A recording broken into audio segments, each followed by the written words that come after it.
আজকে আমরা শ্যুট করছি বেলগাছিয়ার গৌরী সেনের বাড়িতে।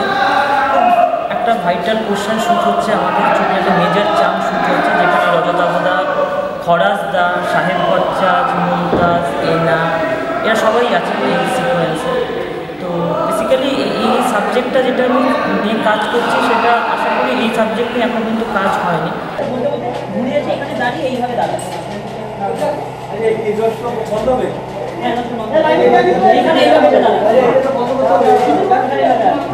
এই যে আমরা রোজ সকালে পেপার পড়লে massage parlour, friendship club, escort service, এই যে অ্যাডগুলো আমরা দেখতে পাই, এর পেছনে এক্স্যাক্টলি কী এবং সেটা তার সাথে ফিল্ম ইন্ডাস্ট্রির কানেক্টিভিটি কতটা, এবং সেটা কলকাতায় কী করে অপারেট করা।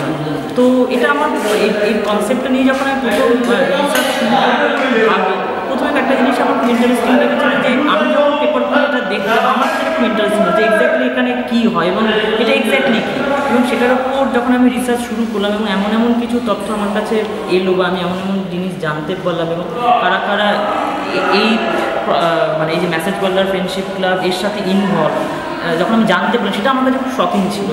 হ্যাঁ, জাস্ট একবার দেখি। হ্যাঁ, দরজা খুলছে একটা এম্বারেসিং সিচুয়েশনে, মিস্টার রয় আর সুমনা দাঁড়িয়ে রয়েছে, দেখে একটা মুখ চাওয়াচাই করছে, দেন হচ্ছে may we come in, action. ছবির কথাও ভাবিনি, চরিত্রের কথাও ভাবিনি, ভেবেছি যেটা সেটা ডিরেক্টরের কথা, ইয়াং ডিরেক্টর। অতএব সে নিশ্চয়ই নতুন চিন্তা ভাবনা নিয়ে আসবে এবং সেই নতুন চিন্তা ভাবনাটা কী সেটাই দেখতে চাই। ভালোই, খুব ভালোই, নতুন মানে নানান রকমভাবে শর্টস নেওয়া, এবং সেটাই যত শর্টস বেশি নেওয়া যায় তত যারা এডিটার, ছবিটা হয় তিনবার, একবার গল্পটা লেখা, তারপর শুটিং করা, সময় আর একবার, তারপর তৃতীয়বার হচ্ছে গিয়ে যখন এডিটিং হয়।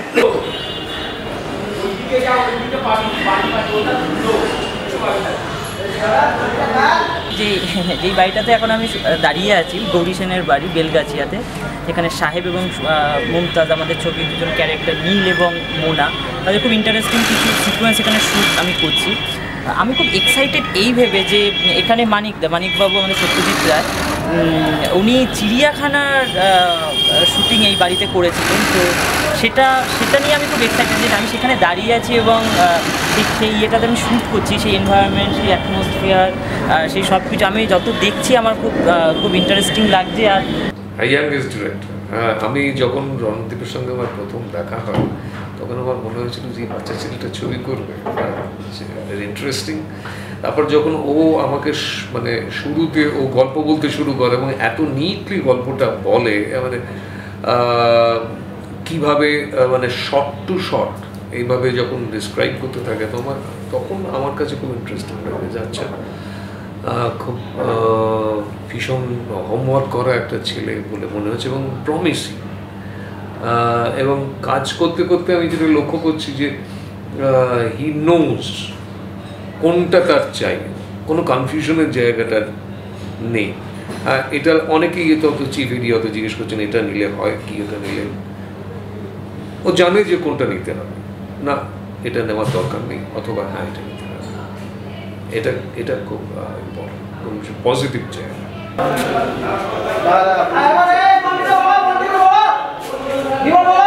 মানে রণদীপের প্রচণ্ড প্যাশনেট, খুবই উৎসাহী এবং একটা ফ্রেশ আইডিয়া নিয়ে এসছে। পুরো ছবির মধ্যেও নিশ্চয়ই দর্শক সেই ফ্রেশনেসটা দেখতে পাবেন। এবং আমার সবসময় অল্প বয়সীদের সাথে কাজ করতে ভালো লাগে, নিজেকে যাচাই করে নেওয়ার একটা জায়গা থাকে যে তারা যে নতুন ভাবনা চিন্তা নিয়ে আসছে সেটা মিট করতে পারছে কি না, সেটা নিয়ে নিজের একটা অ্যাংজাইটি থাকে, টেনশন থাকে, এবং সেই চাপটা আমাকে নিজেকে আরও সিনসিয়ার করতে সবসময় সাহায্য করে। বাকিটা দর্শকেরা। আর্ট ডিরেক্টর তপন শেঠ অনেক বিখ্যাত ছবিতে উনি কাজ করেছেন এবং এখনও বর্তমানে করছেন। তো আমার সাথে উনি কাজ করছেন, এটা আমার কাছে একটা খুব বড় ব্যাপার।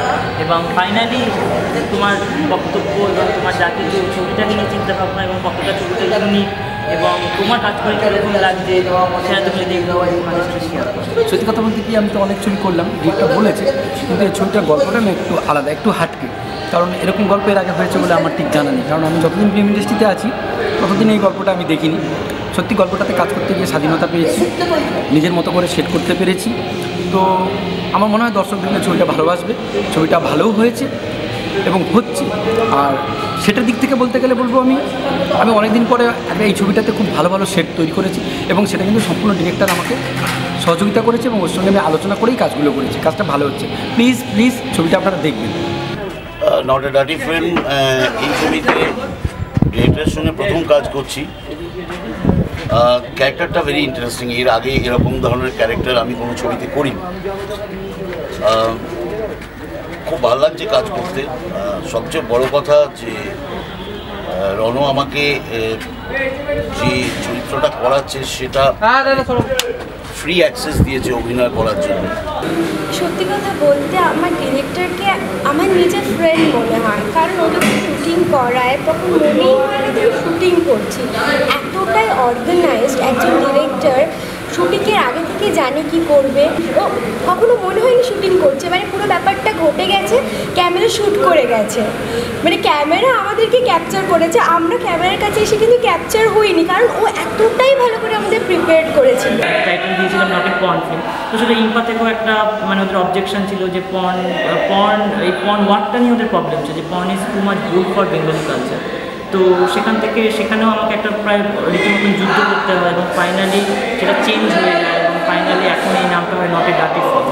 তো একটা কলেজের ইনোসেন্ট, বেসিক্যালি একটা কলেজের ইনোসেন্ট ছেলে কীভাবে এই র্যাকেটের মধ্যে ফেসে যাচ্ছে এবং ফাইনালি সেটা কীভাবে ইনভেস্টিগেট করা হচ্ছে, আমাদের সোসাইটিতে সেক্স এডুকেশন কতটা দরকার, তো ওভারঅল এই সব কিছু নিয়েই আমাদের এই ছবি।